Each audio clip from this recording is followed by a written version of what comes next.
Sir మన మహేష్ బాబు గారు అలాగే త్రిష గారికి సో లవ్ ట్రాక్ నడిచిందని సో త్రిష బదులు నమ్రతను పెళ్లి చేసుకుందని చెప్పేసి ఒక టాక్ నడిచింది. సో అలాగే మీరు మహేష్ బాబు గారితో కూడా ట్రావెలింగ్ చేశారు. సో అసలు ఒపీనియన్ ఏంటి సార్ వాళ్ళ మీద మీకు?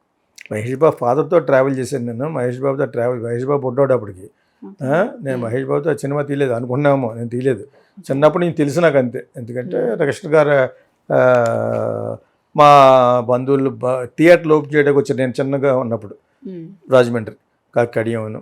సో కృష్ణ గారు సినిమా కూడా పనిచేశాను నేను. అది వేరే ఛానల్లో చెప్పాను. విజయ నిర్మల గారి దగ్గర పనిచేశాను. విశ్వనాథ్ గారి దగ్గర విశ్వనాథ్ గారి దగ్గర చేసే ముందు విజయ నిర్మల దగ్గర కూడా పనిచేశాను. సో అది ప్లస్ ఇతను కుర్రోడుగా తెలిసి నాకు ఇతను ఏంటి ప్రభాస్ ఏంటి ఆ యుక్త వయసులో నుంచి తెలుసు అనమాట. అంతే తప్పితే అతనితో ట్రావెల్ చేయలేదు. అప్పుడే ఫిల్మ్ ఫెస్టివల్లో సిగరెట్లు కాల్ చేస్తున్నాడు. లాగా అయిపోయింది రావు మహేష్ బాబును రమేష్ను. ఏమైనా మీరు ఇక్కడికి ఎందుకు వచ్చారు అని ఢిల్లీ సిగరెట్ కాల్చడానికి అన్నాను. సినిమాలు చూడడానికి రెండింటికి అన్నాడు. ఆ పగర ఇతరం కాదు వాళ్ళ అన్నయ్య. వీళ్ళిద్దరు కలిసి ఫ్రెండ్స్లో తాగేస్తారు. ఇంకా రేపొద్దున్న సిగరెట్లు దొరకవు అన్న లెవెల్లో సినిమాకి గ్యాప్లో అనమాట. అందుకు తప్పితే దాని తర్వాత యుద్ధ ప్రాతిపదిక మీద లావు అయిపోయిన మహేష్ బాబు సన్నగా అయిపోయాడు. అది కూడా నేను ఒక టైం సినిమా చేస్తున్నప్పుడు వాళ్ళ కారులో వెళ్తుంటేనే కాళియప్ప హాస్పిటల్ ఉండేది అనమాట మెడ్రాస్లో. ఆ పక్కన మనోడి ఫ్రెండ్ ఉన్నట్టున్నాడు. ఆడ గోడవతలు ఆడును గోడవతలు ఇతను. నేను వెళ్ళి ఆఫీస్కి వెళ్ళి నా పని చూసుకొని వచ్చి వరకు మాట్లాడుకుంటూ ఉండేవారు కుర్రోళ్ళు అప్పటికి. అర్థమైనప్పుడు మీకు. సో దాని తర్వాత ఈ he's become a prince of our Telugu film industry. Is very handsome. So అంతవరకు తెలుసు. పెళ్ళి అయిపోయిన తర్వాత ఎఫైర్.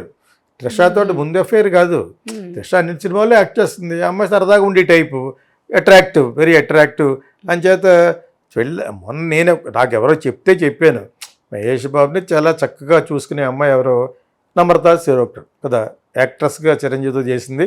తర్వాత మోడల్గా చాలా బాగా మంచి ఫేమస్ అయ్యింది. సో మహేష్ బాబుని చేసుకుందాం అనుకున్నారు. చేసేసుకున్న తర్వాత లైక్ ఎనీ అదర్ వైఫ్ స్ట్రిక్ట్గానే ఉంటుంది.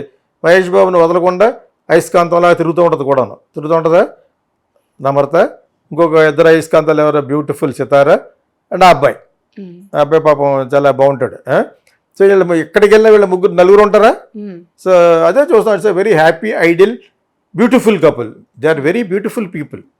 సో అటువంటిది చెప్పాను కదా, మగవాడికి కుక్కదాక వంకరలాగా ఎక్కడో ఉంటుంది బుద్ధి. త్రిష ఎక్కడ తగులుకుంది. ఎప్పుడో బాంబే వెళ్ళినప్పుడు నమ్రతకి తెలిసి షీ హాస్ టేకెన్ యాక్షన్ అని నేను ఒక ఛానల్లో చెప్పాను. అంతే తప్పితే త్రిష మీద కన్ను పడనే హీరో ఉండడు.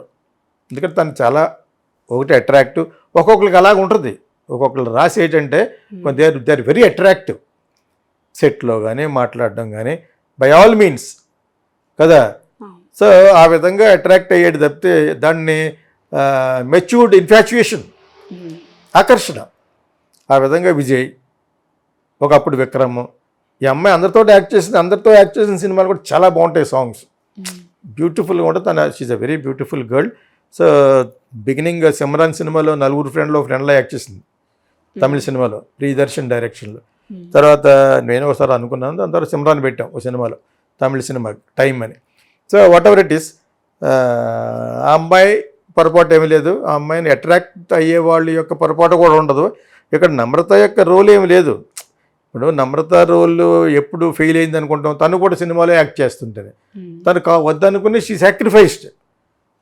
I wanted to sacrifice for my family, for my husband Mahesh Babu and beautiful girl. అమ్మాయి ఎంత ప్రీటీగా ఉంటుంది సితారా. ఆ అబ్బాయి కూడా చాలా ఇన్నోసెంట్గా ఉంటాడు. వాళ్ళకి డెడికేట్ చేసినప్పుడు మధ్యలో ఎవడన్నా వస్తే వాడిని కట్ చేస్తుంది. మరి డెఫినెట్గా కట్ చేస్తుంది. ఆ విధంగా కట్ చేసిన పర్యవసానం గురించే మనం మాట్లాడుకున్నాం. ఆ అమ్మాయిని చేసుకోకుండా ఈ అమ్మాయిని ఎందుకు చేసుకున్నాడు, ఈ అమ్మాయిని కాకుండా ఆ అమ్మాయిని ఎందుకు చేసుకుంటాడు అది ఏమి లేదు. Mahesh Babu is already married. మరి ఈ మధ్యన ఒక ఇంటర్వ్యూలో ఒక ఆవిడ అమ్మాయి లావుగా ఉంటుంది, అమ్మాయి పేరు ఎందుకులే కానీ ఐ డ్రీమ్స్లో నమ్రతను ఇంటర్వ్యూ చేస్తుంది. మీరు మళ్ళీ సినిమాలో యాక్ట్ చేస్తారా అంటుంది. ఆమె చాలా స్ట్రిక్ట్గా సీరియస్ ఫేస్ పెట్టి నో ముందు మాకు వస్తాం సినిమా. నాకు అయ్యే చిరాకు. అయ్యే ఈ ఇంటర్వ్యూస్ వాళ్ళు ఎక్స్ట్రాలు. ఆ అమ్మాయి నేను చేయనంటుంటే మాకు వస్తాం ఇంకో సినిమా చేస్తాను. నీకోసం చేయడం ఏంటి, నీకోసం నేను సినిమా చేయాలా అంటే అలాగంటే మెహర్బానీ వస్తానే. నాకు ఎటువంటి ఇంటర్వ్యూలు అంటే చిరాకు నాకు. అర్థమైంది నాకు కూడా. She was very serious about it. I don't want to act no. నీకోసం యాక్ట్ చేయడం ఏంటి రావాలి, క్యారెక్టర్ వినాలి, మేకప్ చేసుకోవాలి, ఇంకోటితో చేయాలి. All these things I don't want అంటుంది అమ్మాయి Namrata. She's a damn good wife. అంచేత నేను ఎందుకు ఈ సందర్భంలో నేను చెప్పానంటే అటువంటి చూస్తుంటే ఇబ్బందిగా ఉంటుంది. అటువంటి క్వశ్చన్లు ఎవరిని వేస్తే ఎస్పెషలీ సెటిల్ అయిపోయిన మ్యారీడ్ హీరోయిన్స్ని you should not poke them. మళ్ళా అయినా వాళ్ళు పోక్ చేస్తే పోక్ చేయించుకోబడి అంత అమాయకురాలు కాదు. She's a very smart wife, Mahesh Babu wife. అంచేత ఈ త్రిష అఫైర్లు అనేది మామూలు, అది అక్కడెక్కడో దొరికేటతను వైఫ్ గారు అని మాట్లాడుకోవడం తప్పితే చాలామంది Vijay also as an eye on her, తమిళ విజయ్ లేనాడు ఎవరు. అంచేత ప్రతి ఒక్కళ్ళు అవకాశం ఉన్న అందరిగా ఉంటుందా. ఇప్పుడు కీర్తి సురేష్ మన అర్జెంట్గా పెళ్లి చేసుకుంది కదా, అంత అర్జెంట్గా చేసుకుంది నాకు అర్థం లేదు. ఆడు ఎప్పటి నుంచో ఉన్నాడట చేసుకుంది.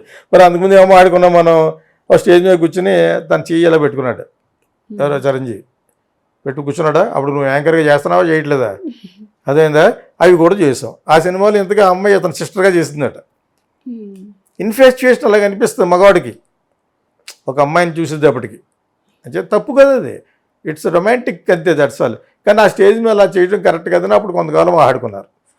షీఈ్ వెరీ ప్రిటీ గర్ల్ ఎవరు కీర్తి సురేష్. అంచేత ఇప్పుడు గొడవ లేదు, పెళ్లి చేసుకున్న తర్వాత రిలీజ్ అయ్యే సినిమా చాలా హాట్గా ఉందట.